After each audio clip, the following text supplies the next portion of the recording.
Welcome to the Skeptic Zone, the podcast from Australia for science and reason.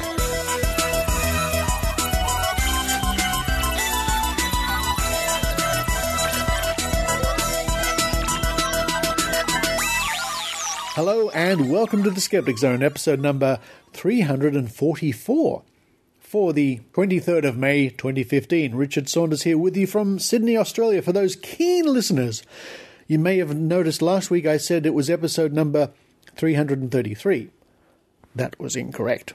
Apologies if you're very confused now and you deleted episodes and downloaded things and thought Thursday was Saturday. It was actually episode number 343. Oh well.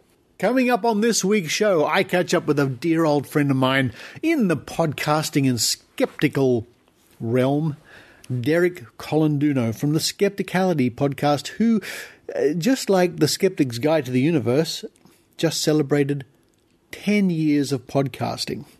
Wow, 10 years of podcasting. The Skeptic Zone is racking up 7, I think, this year, 7 or 8, something like that. So hats off to Derek Colanduno and Swoopy and Skepticality. Hats off to the Skeptic's Guide to the Universe. Derek's going to be chatting to us about what it's like to carry on a podcast for 10 years and some of his insights about the craziness of Dragon Con in Atlanta, Georgia, the big pop culture festival where, of course, there is a very strong skeptical presence each year. Following that, it's a week in science from the Royal Institution of Australia in the beautiful city of Adelaide, where you can get the most incredible chicken dish, peppercorn chicken. Wow, that tastes good. If I only could remember the name of that restaurant. Listeners might know. Peppercorn chicken in Adelaide. What was I saying? Oh, yes, the Royal Institution of Australia with a week in science, of course. And then it's the Raw Skeptic Report with our dear friend Heidi Robertson from the Northern Rivers Vaccination Supporters. Heidi's going to be asking the big question, should healthcare workers be vaccinated? And she has a case study to report. I do like Heidi's reports. I think they're very well written, and I like her presentation style too. It's very easy to listen to. Well done, Heidi. Looking forward to hearing your report. And to round off the show, it's Maynard's Spooky Action. Maynard speaks with Nick Hudson, the author of The Modern Australian Usage, a practical guide for writers and editors. Is this a skeptical topic? Not really. It's straying a bit here, folks. I'm drawing a bit of a long bow with this interview, but it's so interesting. It's so interesting. It's all about what concerns us, well, especially on the Skeptic Zone, is getting the message across. How to best use language. Is our language changing? Is this a good thing or is this a bad thing? Is discrimination a good word or a bad word? An interesting discussion, an interesting interview Maynard has to round off the show. I can be pretty sure you'll find this one worth listening to. Well, that's enough for me at the moment. I'm going to run downstairs, go to the kitchen and get some... You know what? On Facebook... For the Facebook entry for this episode at the Skeptic Zone Facebook page, please tell me what you would like me to run down the kitchen and to have next week. And I'll choose the one that appeals to me the most. So if you haven't seen our Facebook page, just look for the Skeptic Zone on Facebook, Skeptic Zone Podcast, or go to skepticzone.tv and click the Facebook link, and you can see our page. And if you have a comment to make about the show, that's the place to make it.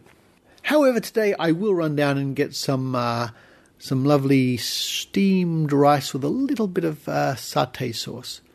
Yeah, why not? While I'm enjoying that, I hope you enjoy the Skeptic Zone.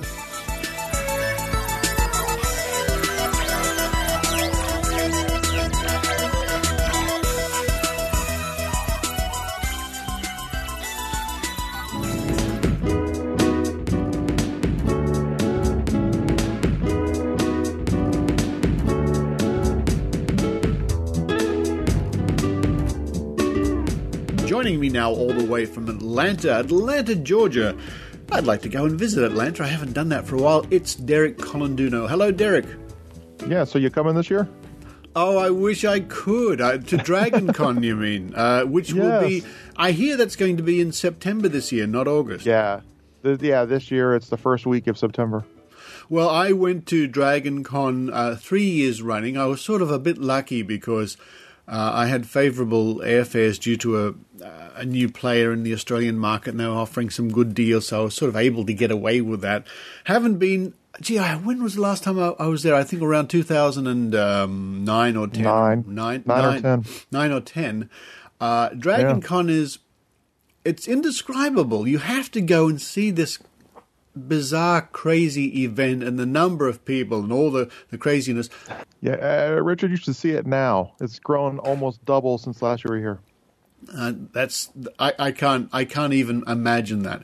If listeners want to find out more about Dragon Con, I guess they could Google Dragon Con and Skeptic Zone, because we reported from the Dragon Con for those 3 years. Actually, you did your very first episode recording as Skeptic Zone at Dragon Con. We did indeed, 2008.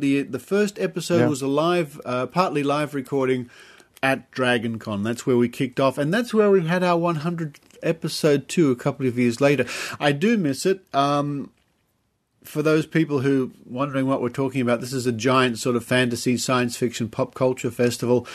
Stars from all around the world jet in for this thing. But for me, of course, and for you, what makes Dragon Con so special is the skeptical outreach taking place there. How did that all get started, Derek? Well, that started because I was really good friends with the guy in charge of the science track. Well, see, let me back up a little bit. Dragon Con is, a lot of people view it as a sci-fi fantasy convention, and that's kind of how it started about 29 years ago. But it's morphed into mainly a pop culture convention. So they have everything from science and space. They have telescopes on the roof during Dragon Con. They have how to make your own clothes. They have movies. We've actually, a few years ago, the Dark Knight movie, we did the premiere of that at Dragon Con. And so it is everything from movies to TV to books to everything. They have something for everybody. And now it's taking over 5 of the large convention centers in Atlanta, which is crazy. And then they moved all of our vending to the second and third floor of the Market Mart, which is the largest indoor shopping mart in the world. So there we have 2 floors of that this year. We had 1 floor of it last year. So yeah, it keeps growing. My skeptic track started in 2007 or 8. I think it was 7. I think 7. I think it was already established at least a year before Skeptic Zone turned up. Yeah, and then so we keep growing. Now we've taken over one whole side of the Hilton. We have like that whole second floor hallway side. Yep. Because we've grown even more since last year we were there, Richard. I think our room was half the size last time that you've been there. So yeah, we get a bunch of big names, and we do a big skeptic thing. My stuff is all skeptic stuff that I run, but then right across from my hallway, the other side of the hallway, is the science, and then right upstairs from that is space, and they have like astronauts and everything. I mean, it's a pretty intense event. They have everything from complete woo. There's a supernatural track to the skeptic track. I mean, there's everything. Like last year, I think the official numbers was 68,000. We're already trending about 30 or 40% more than that now. It's hard to imagine, because when I was there for those years, it was huge then. And what an amazing event it is. But I'm very pleased to know that the skeptic track, or the skeptic track, is still going. I mean, I was there with people like James Randi and Phil Plait, the bad astronomer. Pamela Gay was speaking there. I think most of the time I was there, Pamela was also part of Dragon Con. So it's a credit to you, Derek, that you're such an important part of that huge annual event. And listeners, if you want to blow your mind, I can recommend at least one visit to Dragon Con. It's sort of like Las Vegas. It's something you need to do or need to see once in your life, which is a sneaky segue to the amazing meeting, because that's where I normally catch up with you each year. Yeah, is it at the is. amazing meeting in Las Vegas. Yeah, I should be running a panel that you'll be involved with at TAM this year. Excellent. Oh, I look forward to that indeed, because you and I at TAM, we usually have time to have a chat and catch up, which is really always a pleasure to see you. And in fact, I'm just trying to remember if the first time I met you in person was DragonCon or at the amazing meeting, and that's sort of been lost in the mists of time. It was an amazing meeting. It was, I think it was 2006. There was amazing meeting 5. You might be right. You're younger than me. You've probably got a better memory. And the part of my brain that creates memories is gone. Yeah. So I have to use tricks to do that. So my memory is completely shot. Well, let's talk about that for a moment, because I think even before I met you, and when I was doing a show which was the pre-runner to the Skeptic Zone. Or was it that was the tank, right? The tank, yes. You see, your memory is better than mine. We were listening to Skepticality at the time, and one day we plugged in to download the show, and there was a very short message from Swoopy. This is Swoopy, and this is one of those things that I really didn't want to do, but I unfortunately have to, just to let people know that Skepticality isn't really going anywhere, but we are going to be on a little bit of a hiatus for a little while. Derek, unfortunately, he is in the hospital at this time. He complained of a headache during dinner and then got physically sick and very quickly deteriorated. But thankfully, by that time, he was nearly to the hospital, where he was diagnosed with a VMA, which loosely translated, although not correct, is somewhat like a brain aneurysm, where he was bleeding into his brain. He is in a coma right now, but it is drug-induced as he is sedated, and he is on a ventilator, and he is in intensive care. A short message from Swoopy, and it really surprised us.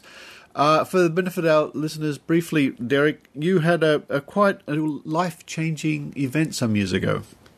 Yeah, it was 2005, about a week after DragonCon, believe it or not. I had an aneurysm in my brain, which I didn't know about, that exploded shortly after DragonCon in 2005. It was actually, Dragon had nothing to do with it, but it was a genetic thing. My genetic father, he had the same exact thing happen in the same exact part of his brain, and his happened when he was 1 year older than me.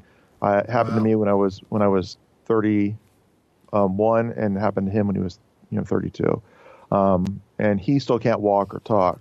I just happened to be lucky enough to get treatment at Shepherd Center, which is a world-renowned stroke and brain injury center. So they got my voice back because I couldn't talk for almost 2 years. I could, but it was really bad. And then my walking, I got back pretty quick because I wouldn't deal with that. I can walk, but unless I told you, you probably wouldn't notice that I have this weird gait to me because I have to keep my balance. I have to think about it all the time. But other than that, I'm still alive. That's what matters. I guess so. Yeah, so it was a big shock to everybody, and we thought, thought the worst, feared the worst. What would happen next? But you came back, and that's a credit to you. And let's talk about the fact that Skepticality now has reached its 10-year milestone. Wow, it's what's the word we can look? We can steal James Randi's word. It's amazing. Yeah, it's been 10 years. It's weird. We recorded our live show, 10th anniversary show, actually in front of an audience here in downtown Atlanta at a place called Manuel's. It's funny because one of the fun part is that the room I was doing my live show in 2 weeks before that, President Obama happened to be in Atlanta, and that's where he did a presentation. So I was like, I don't think I filled the room quite as much as he did, but we were pretty crowded. But yeah, so we did it was kind of like a party / live recording, and it was a good time. And it was almost 10 years to the day. Actually, it was just before that was actually 10 years, but we were pretty much almost to the day when we did the recording, so it was kind of fun. And it's hard to describe to people. I guess you and I are sort of in the same boat, and our friends at the Skeptic's Guide to the Universe, who also just celebrated their 10 years of course. Yeah, me and Steve Novella recorded an interview right before our 10th anniversary show for Skepticality. It aired right before my 10th anniversary show, and we talked about this, and we figured it out that Skeptic's Guide came out about a week and a half after Skepticality, and we didn't know about each other. Wow. It just happened to come out that way. Wow. I must look into this one day. I, as just off the top of my head and as a guess, I would probably say that the Skepticality, then followed by the Skeptic's Guide to the Universe, then possibly followed by this show, the Skeptic Zone, might be the three oldest skeptical podcasts. I'm just guessing now. I think you might be right, because I think you're, after I found out about the Skeptic's Guide to the Universe, then I looked for others, and I think the only one that was out at that time was the Tank. That's true. You're absolutely right, because the Tank was, it's around about the same time. But I guess the Tank was a video show. Yeah. It was I tried to get it out once a week, or it was very difficult being a video show. But that killed me, because it was. Putting together an audio podcast every week, folks, is quite a task. But imagine putting out regularly a video show with interviews and crosses and all this sort of thing and reports. It was fun for a little while, but it was ridiculous. And I must say the main reason I switched to being audio was I thought, well, which people are doing right now, listening to us. People are driving their cars. They're on the train going to work. They're jogging. It's a lot easier for these people to listen to a show than to see it. But yeah, I guess we've been beavering away for a long time now, Derek. Yeah, well, see, I've always thought about the same thing. Is that you could do some video shows. The thing is that most of the content that's related to what we talk about, it doesn't really have much of a video component. And then to add the video to it, you might have to pay me, because editing video is completely different than editing audio. Yes. And also, like you said, people can listen to this in their car. And I know a lot of people do, because I get emails all the time from people who say, I listen to it in the car with my kid on the way to school or whatever. So, yeah. And now they just announced that podcasts are now in Spotify. And I know that Skepticality was one of the first ones they put in there. So now if you have Spotify and does the music discovery, people will discover podcasts too. So, well, that's the whole thing. We want to make it easy for people to understand what we're trying to say, and if it's easier for people to pop in a pair of headphones or turn on the car system and listen to us in the car, well, I think that's the way to go. And of course, one of the people I do remember meeting many years ago, when we were all sort of getting underway and things were sort of bubbling along, was Swoopy, the wonderful Swoopy, your co-host, who was just a delight to meet in person. Yeah, she actually came to the live recording at our 10th anniversary show, so it was kind of nice to have her. We did a full show with her, which is hard for her to do now because, she's in medical school and she's also a double major. So not only medical school, but 2 different medical degrees she's going to school for at the same time. And she goes to work full time. So school full time and work full time. She has no time at all. So yeah, I'm pleased that she was part of it. I mean, that was the package from in the very beginning, and you've got that wonderful cartoon of you two dressed like secret agents too. I like that. Yeah, actually, the 10th anniversary show. Live recording, we actually unveiled our new logo, which we used that logo that we had from the beginning all the way until our 10th anniversary show. So we finally changed our logo. Well, it's something you have to do every 10 years. Yeah, after 10 years, you gotta change it up a little bit. Yeah, I guess famously, you were mentioned. Skepticality was mentioned by Apple Yeah, about 3 days before my aneurysm blew, Steve Jobs had a picture of me and Swoopy behind him when they announced podcasting, because it had been in iTunes for about 3 or 4 weeks, or maybe a month or two before the actual keynote where he talked about it. And then when he talked about the reporting of how popular the podcasting part of iTunes has been, he actually had the picture of us behind him, because Skepticality was the #1 podcast overall for 2 or 3 months at the beginning. So wow. So there's Steve Jobs talking about it, and there's a picture of us behind him. And then people said, well, maybe your brain exploded because Steve Jobs talked about you.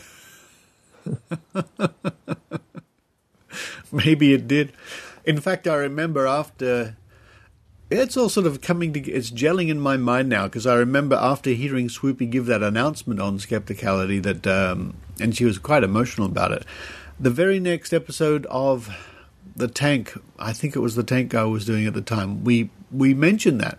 It's interesting. After all these years, I can sort of tie things in.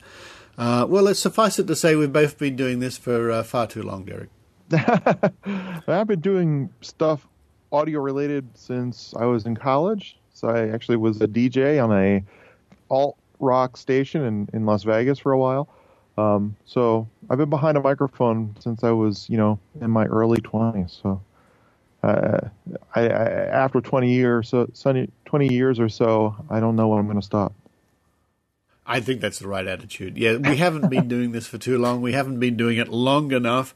Derek Colanduno, congratulations on 10 wonderful years of Skepticality. Onwards to the future. And if there are some people out there who, for some strange reason, haven't heard Skepticality yet, where's the best place they can find out? www.skepticality.com, or we're the official show of Skeptic Magazine. So if you go to skeptic.com and go to their podcast section, we're right there. You're right there. Derek, I'm glad you're right there. I hope you're going to be right there for many years to come. Again, once more, hearty congratulations. And I look forward to seeing you in person in, not very, very many weeks at the amazing meeting. Very cool. Hopefully we'll have time to do something other than talk for about, 4 minutes again. Let's find some more time and we can. I don't know. I could even interview you again. Who knows? Yeah, probably. Probably. Cool. See you soon, Derek. All right. Thank you.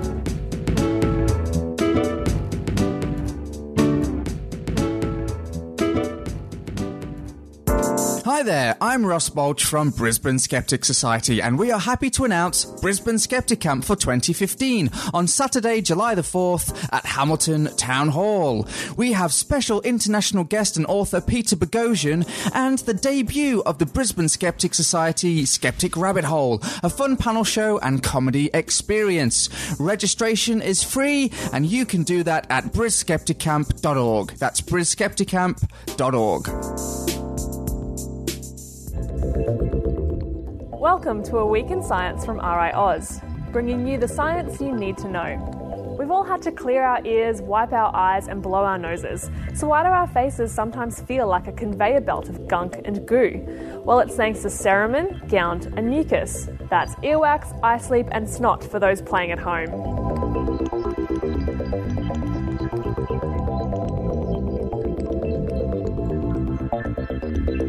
Let's kick off with earwax, which isn't actually wax at all. The gloopy yellow secretion, called cerumen, catches dust and debris before it can reach the eardrum, protects the skin, and lubricates the ear. Thanks to earwax, you don't actually have to clean out your ears. As you wiggle your jaw, you help move your earwax from inside to out, cleaning as it goes until it just falls out. Now imagine if your tears evaporated right out of your eyes. Not only would that be uncomfortable, but you wouldn't even be able to see. But you have eye sleep to thank that tears stay where they're supposed to be. Gownd is a mixture of dust, skin cells, mucus and oil. It's produced constantly, but at night it accumulates and dries. It removes dust, helps your eyes seal shut when you close them, and stops your tears from falling out or evaporating. And that brings us to snot. Also known as mucus, it's a watery secretion high in proteins and protective enzymes. Mucus lubricates your nostrils and filters air as you breathe in. It catches dust particles and microorganisms before they can enter the body. To get rid of the nasty stuff the mucus has caught, tiny little hair-like growths called cilia rock back and forth to push the mucus from the nostrils down the back of the throat. Once you swallow it, the mucus is reabsorbed, the dust passes through your system, and any bacteria is killed by your stomach acid. And of course, sometimes you get rid of mucus by blowing it straight out of your nose. Well, it's about that time. Grab your tissues. It's 4 fast facts about face gunk. Snot can turn bright green or yellow when your immune system has been fighting an infection. There are 2 genetically determined types of earwax, dry and wet, and scientists can use them to study human migration and evolution. The anatomical feature where tears collect is called the lacrimal punctum, and the average person produces about 1 litre of snot every single day. That's it for this week in science. For more information about face gunk, go to the RiAus website, riaus.org.au. Follow us on Twitter at RiAus and like us on Facebook. I'm Casey Harrigan and we'll catch you next week.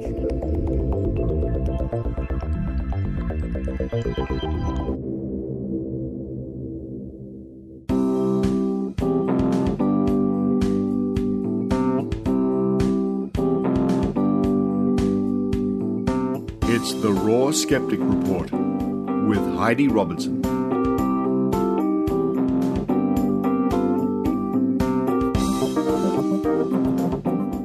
Hi everyone. It's blowing a gale outside at the moment, so that's what you may be hearing this week in the background. On Tuesday this week, Dr. Jeanette Young, Queensland Chief Health Officer, with Dr. Brad McCall of the Public Health Unit, held a media conference to announce that a Brisbane-based ambulance paramedic had been diagnosed with measles. At the time of writing this report, the paramedic is said to be in a serious but stable condition. A couple of fast facts about measles from our website, www.nrbs.info, as well as the immunise.health.gov.au website. Our website was written by Dr. Rachel Heap, an intensivist, and fact-checked by Professor Boy from the National Centre for Immunisation Research and Surveillance. Quote, measles is one of the most contagious diseases known. Amongst susceptible people, 9 out of 10 exposed to measles will catch it. Susceptible people are either unimmunised or have never had the disease. The measles virus is capable of surviving for 2 hours outside the body in the air or on hard surfaces after an infected person has coughed or sneezed. It can affect people of any age, and prior to the development of an effective vaccine, it caused an estimated 2.6 million deaths a year. In 2011, there were an estimated 158,000 measles deaths globally, or about 430 deaths every day. And most of these deaths occurred in children under the age of 5 years. Even in developed countries with excellent healthcare, 1/4 to 1/3 of people who catch it need to be looked after in hospital, and 1 to 2 out of every 1,000 will die. The measles vaccine with 2 doses is about 99% effective. The first vaccine is given at 1 year of age. Breastfeeding offers some protection, but even then babies are vulnerable to catching the disease until they are old enough to be vaccinated. There are also the after effects of measles to consider, morbidity rates and of course the dreadful SSPE, a fatal neurodegenerative disease which can turn up years after measles infection. It's worth repeating here, when we know of these facts, how utterly irresponsible Stephanie Messenger's book Melanie's Marvellous Measles is. If you recall Joe Alabaster's book review on it in episode number 330, Messenger is an Australian anti-vaccination advocate who wrote this book for children. I repeat, it is aimed at children, promoting measles as a marvellous disease to contract. All the more horrible when the book's title so closely reflects Roald Dahl's book, George's Marvellous Medicine, and the fact that Roald Dahl's daughter died of measles. Classy. Back to the measles case in Brisbane.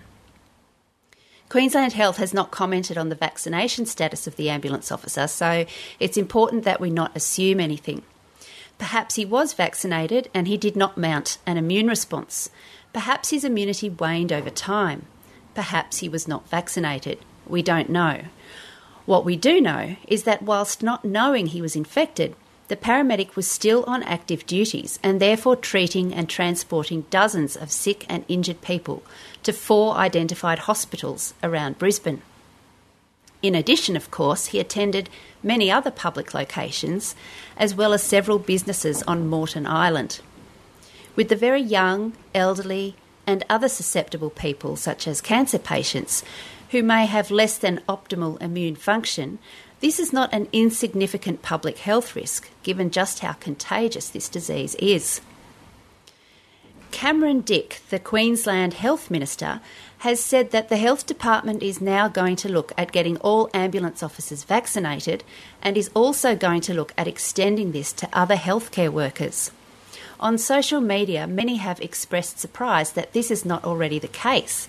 Why are some of our healthcare workers not required to have vaccines such as pertussis, influenza, measles and the like? In many healthcare professions, it is simply strongly advised but not mandatory. Hepatitis B seems to be the only one that is enforced, although there are some organisations such as the New South Wales Ambulance Service who require employees to be vaccinated for hepatitis B, varicella, MMR, diphtheria, pertussis and tetanus. It is not mandatory for them to have boosters for pertussis and influenza, although again it is strongly advised. Apart from the issue of healthcare workers being unimmunised or under-immunised, there is also the issue of childcare workers in Australia who are not required to have vaccinations in order to look after children. So we have the situation where the no jab, no play legislation has come in, which requires parents to produce evidence of their child's vaccination status on enrolment into a childcare or preschool facility. We have the newly proposed no jab, no pay policy, which will require children in childcare to be vaccinated and their parents not to be able to claim religious and philosophical exemptions if they wish to receive certain government benefits. We have these initiatives to try to raise vaccination rates, but we don't require the people looking after our children to be vaccinated. Legislation has changed regarding vaccination following the deaths of both Dana McCaffrey and Riley Hughes, both from whooping cough, both passing away at 32 days. Now, a healthcare worker who may have unwittingly infected dozens of people with measles prompts a call to have all health workers in Queensland vaccinated. I have a few questions that listeners may be able to comment on. Why can we not take a more proactive rather than reactive approach and ask that all healthcare workers across Australia be vaccinated? Is it too much to ask for anyone who has to apply for a Working with Children check to also be up to date with their vaccinations? Would there be potentially a case for litigation in an instance such as this hypothetical example? Let's say Mrs. Jones works in a childcare centre looking after babies ranging from 6 weeks of age to children of 5 years of age. Let's also say that Mrs. Jones has always been a conscientious objector, as were her parents. This means that Mrs. Jones has never been vaccinated for anything in her life. Master Smith, aged 8 weeks, is delivered into Mrs. Jones' care 3 days a week. Master Smith's mum and dad have just had him vaccinated according to the schedule for diphtheria, tetanus, pertussis, polio, Hib, hepatitis B, pneumococcal disease and rotavirus. They are not only proponents of vaccination, but need to have him vaccinated in order to receive certain childcare benefits from the government. Mrs. Jones comes to work infectious with whooping cough. It presents as an irritating cough, which she has not yet had checked by a doctor. Because no vaccine is 100% effective, and he has had only 1 dose of the pertussis vaccine, Master Smith contracts whooping cough. Because he is so young, he becomes very sick with it, and has to be admitted to a paediatric intensive care unit where he spends the next couple of months. He survives with permanent brain damage and scarring of the lungs. So can and should Mrs. Jones be sued? In order to be sued in such a situation, there needs to be three things present. Number one, the person being sued needs to have a legal duty of care to the injured or ill person. In this case, being a childcare worker, this legal duty of care is present. Number two, there has to be a breach of this legal duty of care. In this case, can it be argued that Mrs. Jones has breached her duty of care by A, not being vaccinated, and B, going to work with a persistent cough? And three, there has to have been harm done as a direct result of the breach of duty of care. Master Smith has clearly been harmed by whooping cough. Clearly, I'm not in the law profession, and there are no doubt many variables and intricacies here. I have, however, asked a professor of law this question, who has a particular interest in vaccination issues. She has written a very interesting article on some of the issues surrounding this. It is called Compensating the Victims of Failure to Vaccinate. What are the options? And I will link to the article in the show notes on the website, skepticzone.tv. To be clear, I'm not assuming anything about this particular Brisbane paramedic. We certainly should not condemn anyone when we are not aware of the full facts. Bringing in legislation to make vaccination mandatory for healthcare workers and childcare workers would certainly be an expensive undertaking for both employers and individuals. A cost-benefit analysis would be interesting to see, taking into consideration time off work due to vaccine-preventable disease, the cost to the healthcare system in treating vaccine-preventable disease, and so on.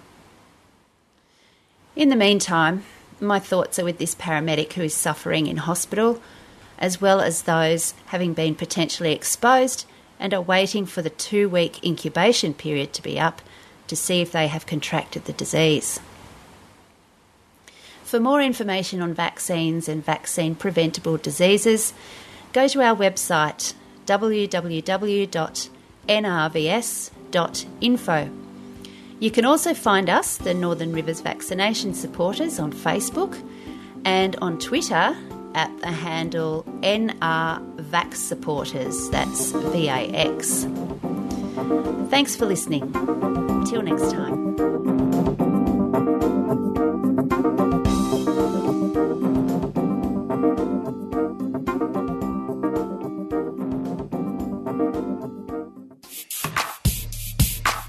Wollongong Skeptics in the pub.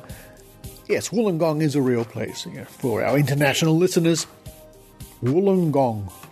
Say it with me, Wollongong. Yeah, it's a nice place. It's just south of Sydney, and they have a Skeptics in the pub at Dicey Riley's, 333 Crown Street, Wollongong.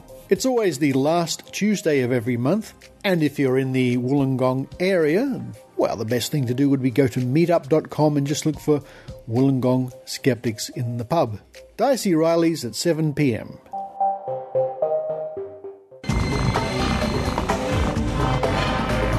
Here's Maynard's spooky action at a distance. Ladies and gentlemen, on the phone I have the author of The Modern Australian Usage, a practical guide for writers and editors, Nick Hudson. How are you, Nick? I'm fine, thank you. What triggered your fascination with the English language, and specifically the Australian English language? I guess I was born speaking it, you see. Therefore, I'm very interested in it. And at age 25, I moved from Britain to Australia, and so I've spent all my adult life as a book editor, editing Australian texts, and so I'm fascinated by Australian English, and I address in the first instance in this book the problems which Australian writers may run into. Pedant and purist on page 296 is worth a look.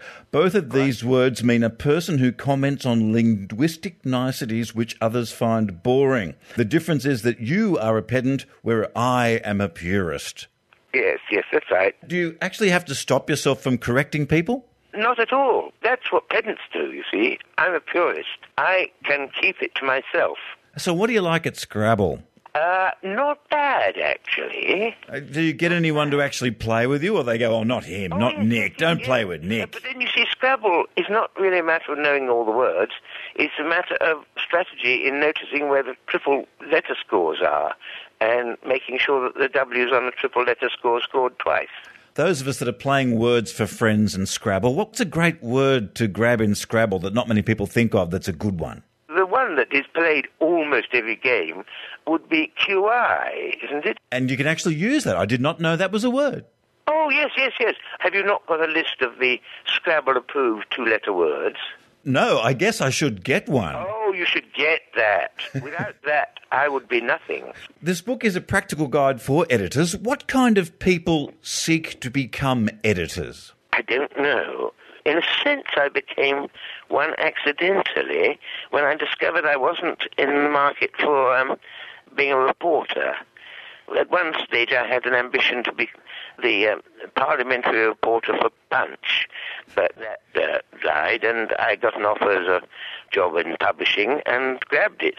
Then I discovered that I enjoyed it enormously, but I've been doing it now for 60 years, best part of. Can you actually write that you couldn't care less? I think you can, just about. It depends on the sentence. To me, the whole point about sub-editing is not just a matter of correcting grammar and spelling. Sub-editing, or editing, in fact, is a matter of making sure that the reader gets the message that the author had intended. Now, the author thinks that what they've written is perfectly clear, unambiguous, and the reader has a slightly different vocabulary and sense and may misunderstand it. The editor should be the person who stands between the two and warns the author if the message will not get through to the reader. That is a vital task, but it's one that is best done by an editor who has immediate access to the author.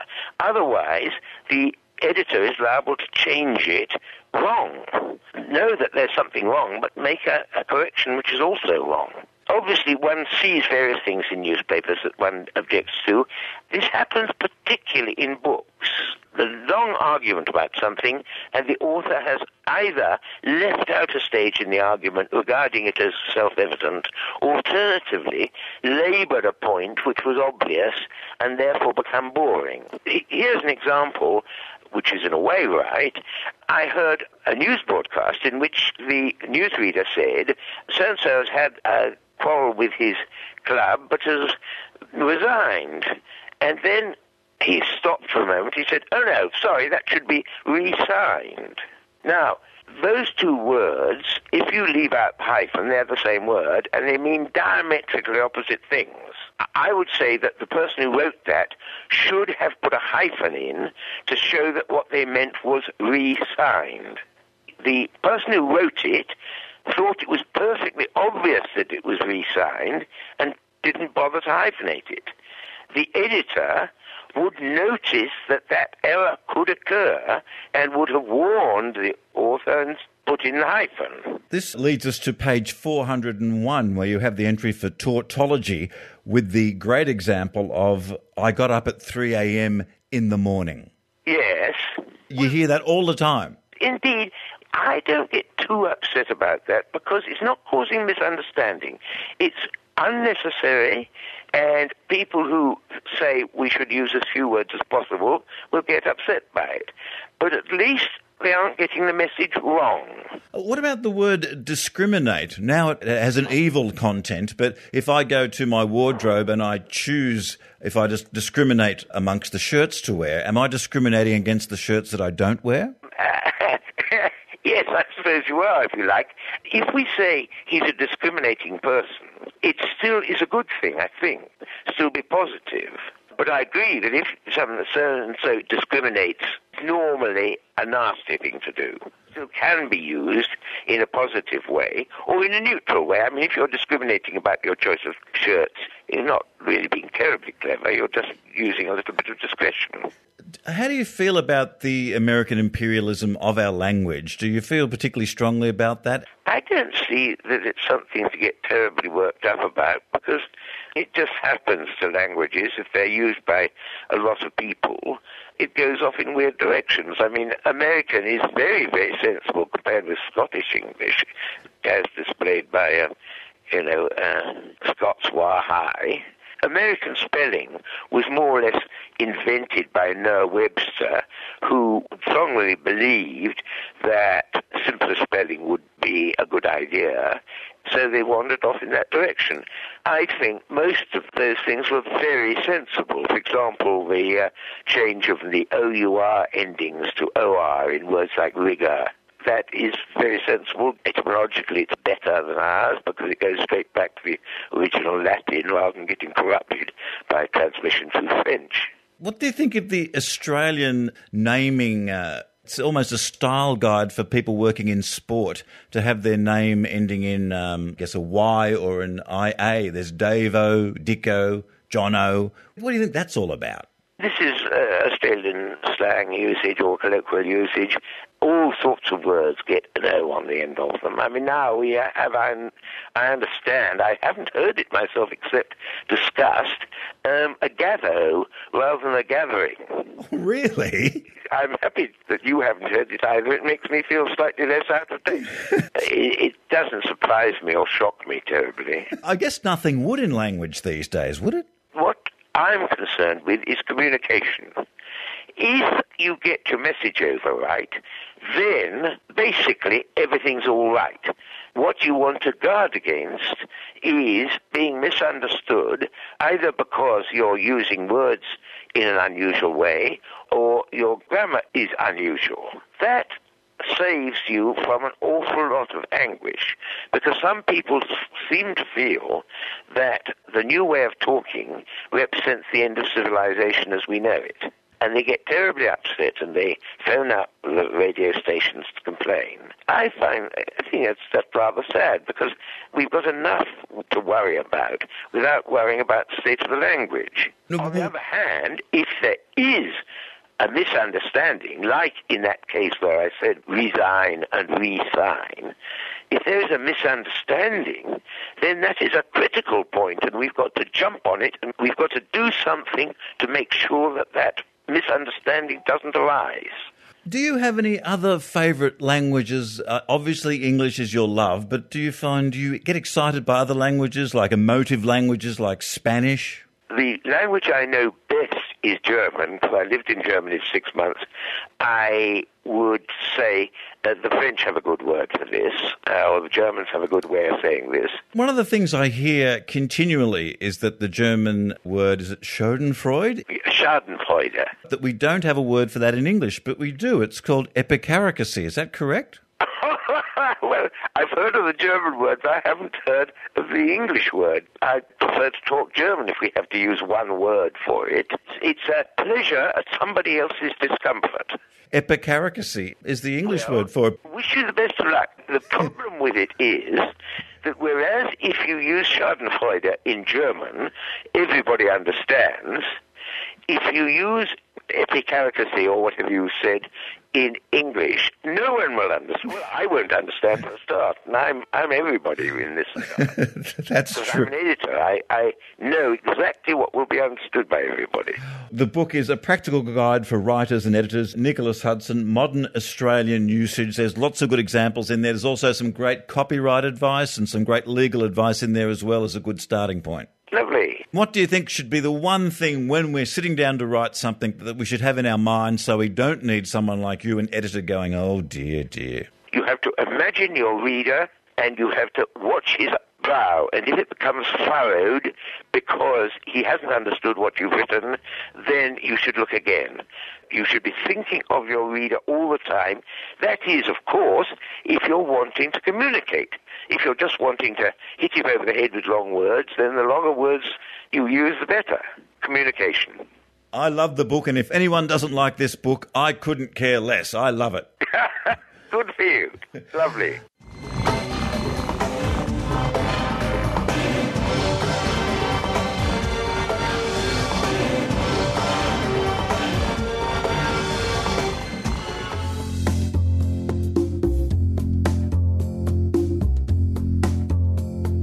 Hej svenska skeptiker!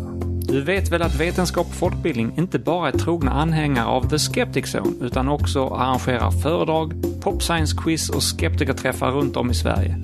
Gå in på www.vof.se för att spana in vad våra 7 olika lokalföreningar runt om i landet har på gång. Och om du bor i en stad där det inte finns någon lokalförening, varför inte starta en själv? Jag pratar med dig, Umeå. Hello all skeptics in Sweden. I'm sure you already know that the Swedish Skeptics Association not only is a big fan of the Skeptic Zone, but that we also organize lectures, pop science quiz and skeptics in the pub all over the country. Go to www.vof.se to see what our 7 local chapters are up to. And if you live in a place where there is no local chapter, why not start one yourself? I'm talking to you, Umeå.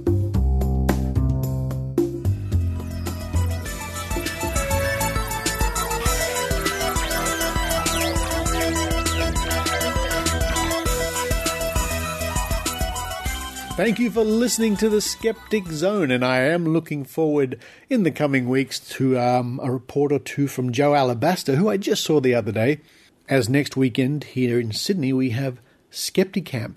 Yeah, Skepticamp, and the very next day we're off to Mind Body Wallet, Mind Body Spirit Festival. The Festival of Mind Body Wallet. More woo than you can poke a woo stick at.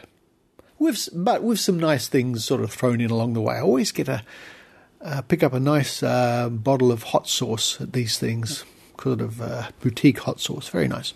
But yes, there are plenty of alternative medicine practitioners with some very far-fetched claims at these spiritual expos. If you're coming to the amazing meeting in July in Las Vegas, drop by the Skeptic Zone table and say hello. If I'm not there, leave me a note. $20 will be fine. More about that coming up, and I'll see if I can't chase up an interview with James Randi himself. But for this week, this is Richard Saunders, signing off from Sydney, Australia. You've been listening to the Skeptic Zone podcast. Visit our website at www.skepticzone.tv for contacts, an archive of all episodes since 2008, and our online store. Please support the Skeptic Zone by following us on Twitter @SkepticZone, liking us on Facebook, and leaving a review on iTunes. You can also show your support by subscribing via PayPal for as little as 99 cents a week.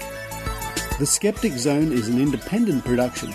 The views and opinions expressed on the Skeptic Zone are not necessarily those of Australian Skeptics Inc. or any other skeptical organisation.